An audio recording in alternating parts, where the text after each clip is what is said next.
Jangan lupa untuk subscribe, share, dan nyalakan lonceng notifikasinya sebagai bentuk dukungan kamu. Do you see what I see?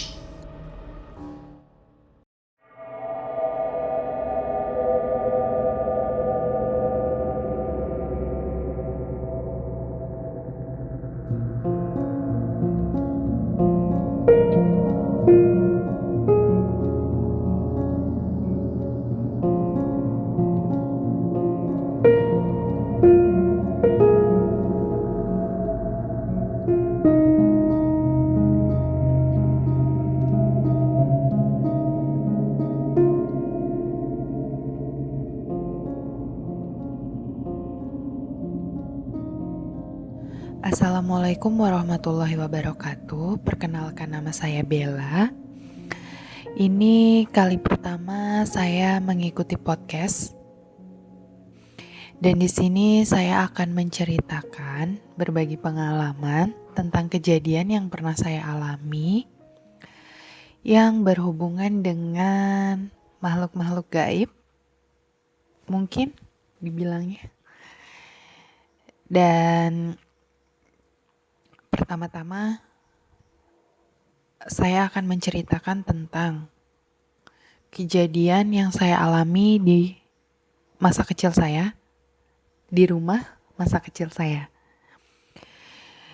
Jadi saat ini saya sudah tidak tinggal di rumah tersebut, tapi selama saya tinggal di rumah tersebut selama belasan tahun, sangat-sangat sering saya mengalami kejadian yang berhubungan dengan mereka-mereka yang tidak terlihat. Jadi, langsung saja saya mulai dari cerita yang pertama. Saya memang terbiasa dari kecil ditinggal sendiri. Karena kebetulan kedua orang tua saya bekerja, jadi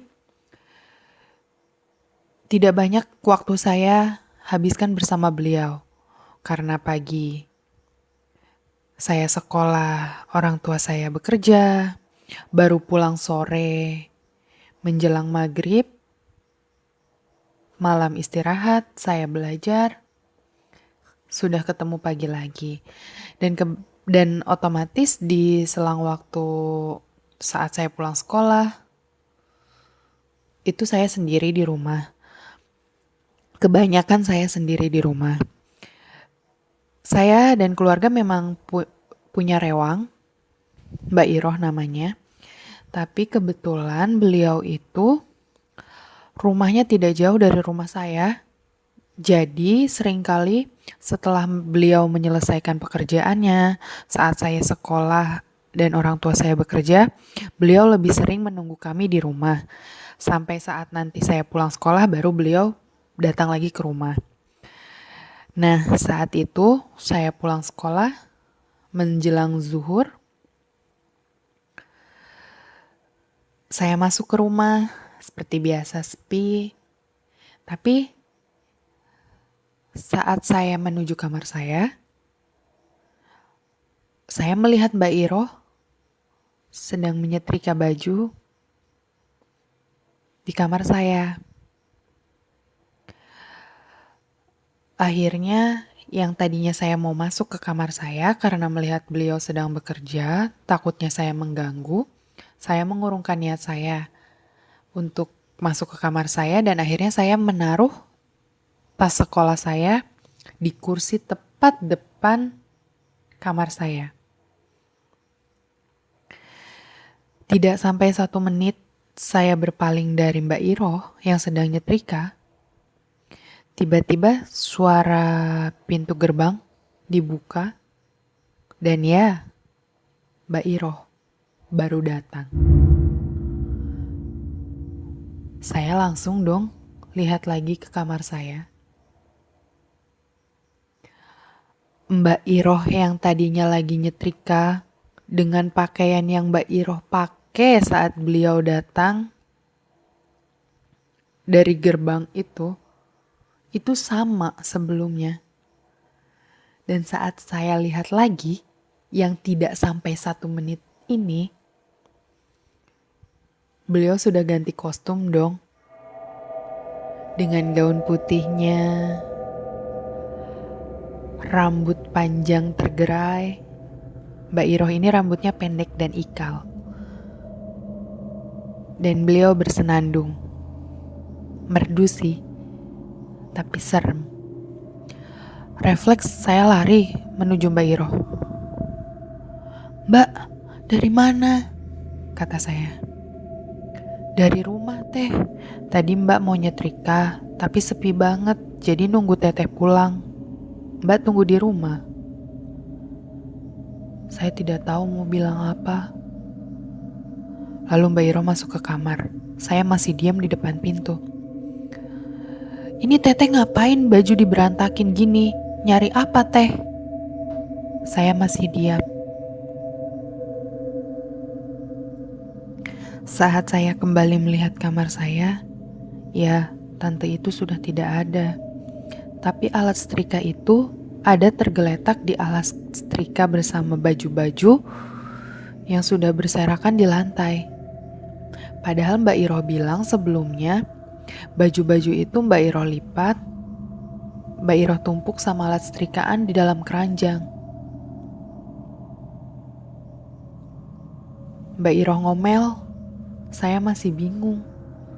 Apa sih? Ini tuh apa? Dalam hati saya. Saya memang memutuskan untuk tidak bercerita apapun sama Mbak Iro. Karena saya juga bingung. Apa sih yang sebenarnya terjadi? Dan yang terpenting, saya takut Mbak Iro takut dan dia memutuskan untuk berhenti. Lalu saya sama siapa? Dan selang beberapa hari, lagi-lagi saat saya pulang sekolah, menjelang zuhur, Mbak Iro panggil saya. "Teh, Mama mana? Ini Mbak mau tanya ikannya mau dipotong gimana?" Bella bilang, "Mama ya kerja Mbak." "Iya, tapi tadi Mama pulang suruh Mbak Iro bersihin ikan." "Gak tahu Mbak, udah berangkat lagi mungkin." Saya berlalu meninggalkan Mbak Iro menuju kamar saya. Kurang lebih pukul 3 sore mama saya pulang dari kantor dan melihat Mbak Iro dengan saya sedang menonton TV. Beliau memanggil Mbak Iro. "Roh, Ibu tadi beli ikan, tapi belum dibersihin. Tolong bersihin dulu ya, itu di kulkas." Saya dengar hal itu, "Hah? Kaget dong." Lalu Mbak Iro lihat saya sambil bilang ke mama saya, "Loh Bu, bukannya tadi istirahat Ibu pulang, suruh saya bersihin ikan. Udah saya bersihin Bu." "Ibu gak pulang kok Roh. Tadi Ibu nyuruh saya ngobrol loh sama Ibu. Ibu adep-adepan sama saya." Mama saya diem. Beliau istighfar. "Ya udah gak apa-apa, berdoa aja sekarang, gak usah takut ya," kata mama saya. Sekian lama waktu berlalu, adalah kejadian-kejadian kecil yang menyangkut mereka, tapi ya sudahlah, biarkan berlalu.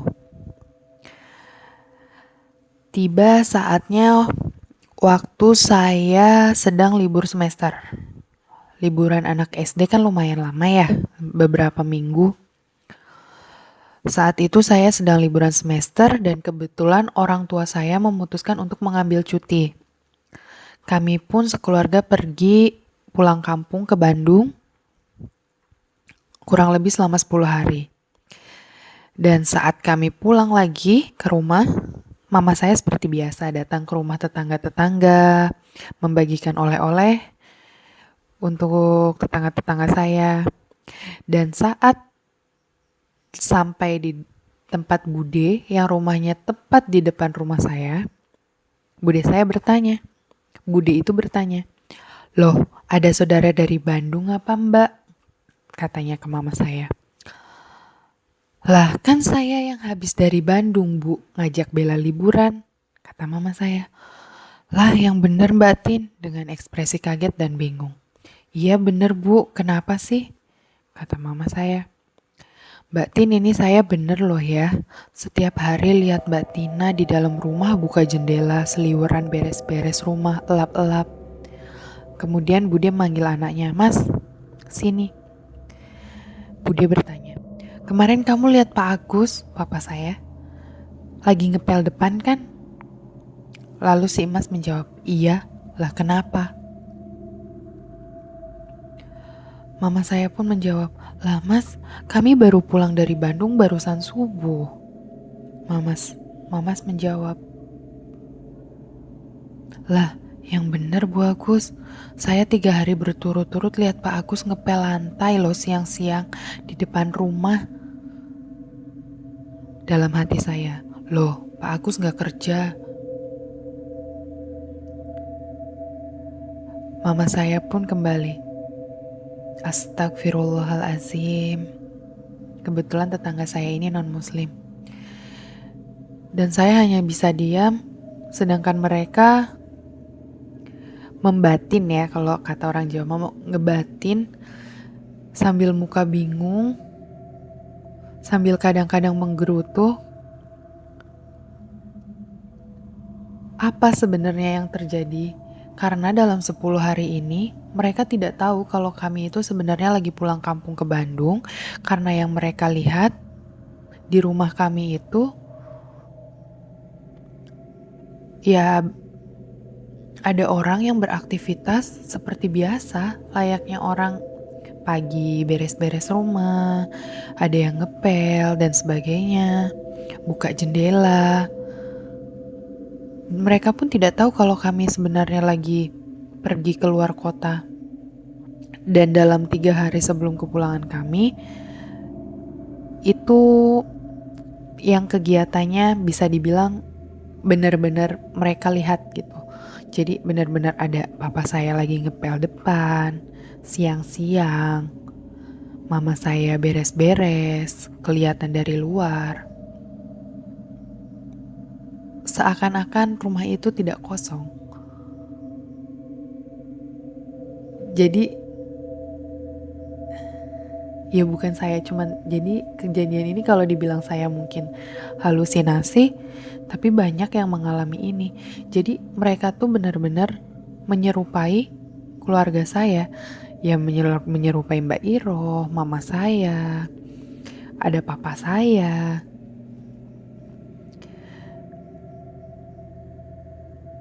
Bahkan orang luar rumah saya, yang tetangga saya pun ikut melihat, ikut mengalami kejadian yang saya alami di dalam rumah.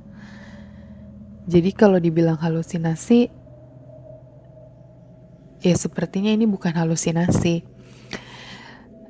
Dan itu sebagian kecil dari cerita yang ada di dalam rumah saya. Segitu dulu yang bisa saya ceritakan. Masih banyak sekali kejadian-kejadian di dalam rumah, di lingkungan rumah, sekolah, rumah baru saya yang mungkin kedepannya akan saya ceritakan lagi, akan saya bagikan lagi.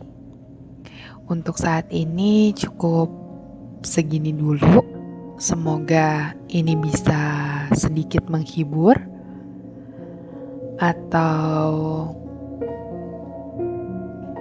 apa ya,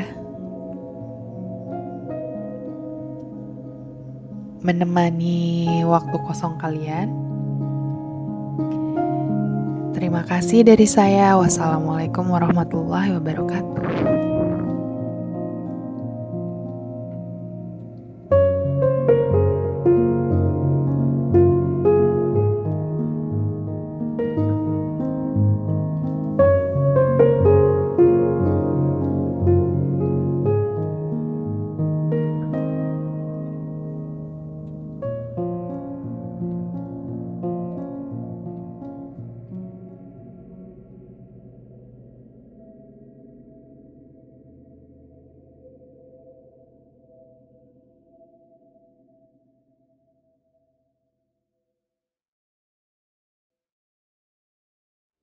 kamu juga punya pengalaman horor?